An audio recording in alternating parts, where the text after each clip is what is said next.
This chapter is really all about how reason, or rationalism, played such a big part in the Reformation and how its promise failed.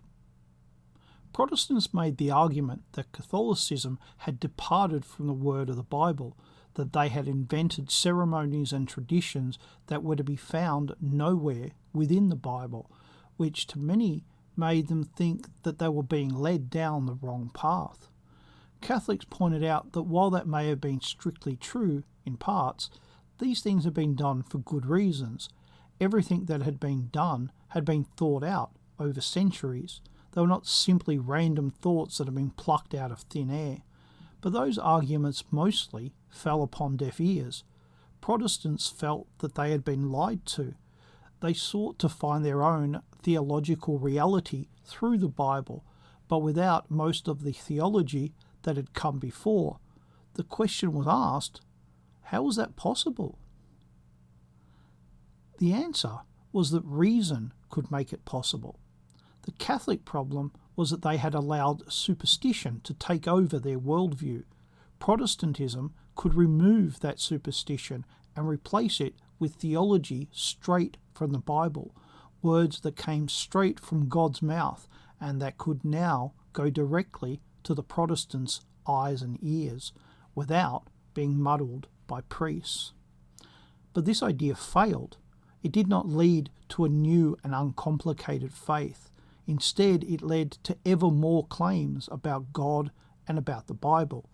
This failure began in the 1520s, the first decade of the Reformation, which has continued ever since, and in fact continues more than ever today. Before the Reformation, there had been a central authority that could be appealed to, or who could arbitrate between competing claims. In the Protestant world, that was not only not available, but was explicitly rejected. Reason would find a way, if not today, then maybe tomorrow.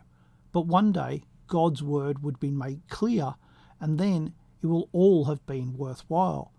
But over time, these competing ideas led to a place that no one, Catholic or Protestant, wanted.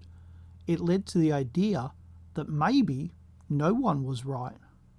Maybe reason couldn't work in theology, but it could in science and in other areas of knowledge. Slowly, very slowly, over many centuries, theology was pushed aside as being more trouble than it was worth, and in its place, other areas of study took over. Reason has been used by nearly every philosopher in the last 5 centuries as the base upon which their work begins. But we are no nearer to answering the life questions than we ever were. We have constant claim and counterclaim. Truth itself is no longer respected. Reason has not led us to a place that reason should have. But this idea that reason will answer our questions remains. As I read this chapter, I realized that I was a product of this same way of thinking. I am using reason to try and find answers. I wasn't expecting to find myself in the book.